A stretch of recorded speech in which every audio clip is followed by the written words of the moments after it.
রাইয়ের pregnancy রিপোর্টটাকে ধামাচাপা দেওয়ার জন্য এবার রাইয়ের আসল রিপোর্টটাকে বদলি করে দেওয়ার চেষ্টা করলো কোয়েল। হ্যাঁ বন্ধুরা, ভিডিওতে লাইক দিয়ে দেখতে থাকুন। হঠাৎ করে রাই যখন নিজের থেকেই প্রেগনেন্সি সিমটমসটা লক্ষ্য করতে থাকে ওর মধ্যে, ঠিক সেই মুহূর্তে রাই ভাবতে থাকে যে না, একবার হলো এবার অন্তত আমার হসপিটালে গিয়ে একটু হলো চেক আপ করিয়ে আসা দরকার। কারণ বলা তো যায় না যে আদৌ আমার সন্দেহটা যদি সত্য হয়ে যায় তাহলে তো অবশ্যই এই বিষয়টা আমাকে অনির্বাণকে জানাতে হবে। ওদিকে এই কথা বলা মাত্র হঠাৎ করেই যখন অনির্বাণের সামনে রাই ধরা পড়েছে, ঠিক সেই মুহূর্তে অনির্বাণকে রাই বলতে থাকে যে দেখো অনির্বাণ, এখনও কোনো কিছুর সেরকম অর্থে তো শিওরিটি নেই, তাই আমি তোমাকে জানানোটা প্রয়োজন বলে মনে করি। কিন্তু তার সত্ত্বেও তুমি যখন জানতেই চাইছো, এতটা আগ্রহ নেই, তাই আমি তোমাকে বলছি যে হ্যাঁ, আমার মধ্যে কিছুটা প্রেগনেন্সি সিমটমস দেখা গিয়েছে।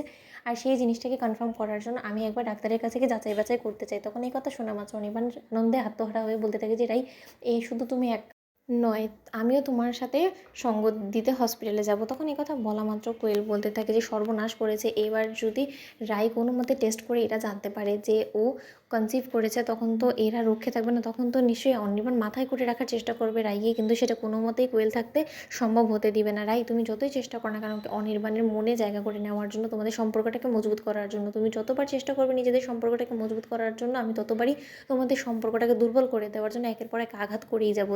রাই এবং অনির্বাণ হসপিটালে গিয়ে ডাক্তারকে দেখানো মাত্র ডাক্তারবাবু যখন কিছু টেস্ট লিখে দেয়, ঠিক সেই মুহূর্তে ডাক্তারবাবু বলতে থাকে যে দেখুন, হোপ ফর দ্য বেস্ট, আমরা আমাদের মতো করে চেষ্টা চালিয়ে যাচ্ছি। তারপরে ওনার টেস্ট রিপোর্টসে যেটা আসবে আমি সেটা আপনাদেরকে পরদিন অবশ্যই জানিয়ে দেবো। ওদিকে কথা বলা মাত্র অনির্বাণ বাড়ি ফেরার পথে রাইকে বলতে থাকে যে রাই, তোমার কি মনে হয় যে তোমার টেস্ট রিপোর্টটা কি আসতে পারে? তখন রাই বলতে থাকে যে দেখো অনির্বাণ, এখনই তো কোনো কিছু বলা যাচ্ছে না।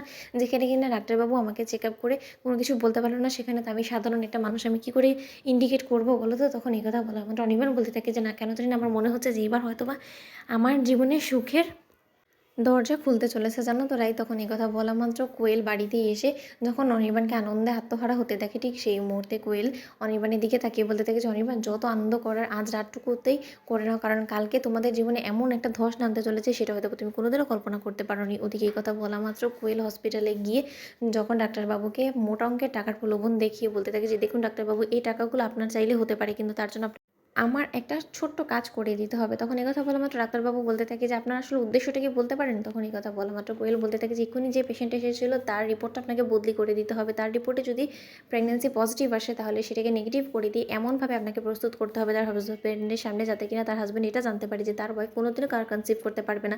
তখন এই কথা শোনা মাত্র ডাক্তারবাবু বলতে থাকে যে আমি কাজটা কেন করতে যাবো বলুন তো? সেটা আর যাই হোক না কেন, তাদের সংসারের উপরে কতটা খারাপভাবে প্রভাব ফেলবে সেটা আপনি বুঝতে পারছেন। আর জেনে শুনে আমি ওনার এরকম একটা ক্ষতি কেন করতে যাবো বলুন তো? আমার তো আর যাই হোক না কেন ওনার সাথে কোনো রকম কোনো শত্রুতা নেই, তাই না? তখন এই কথা শোনা মাত্র কোয়েল বলতে থাকে যে আপনার তো টাকা দিয়ে কথা, তাই না? এরকম টাকার অফার তো আপনি সবসময় পান না, তাই আমি আপনাকে যে টাকাটা বলছি সেটা নিয়ে নিন। তো বন্ধুরা, ভিডিওটি ভালো লাগলে লাইক এবং শেয়ার করে সাবস্ক্রাইব করতে ভুলো না।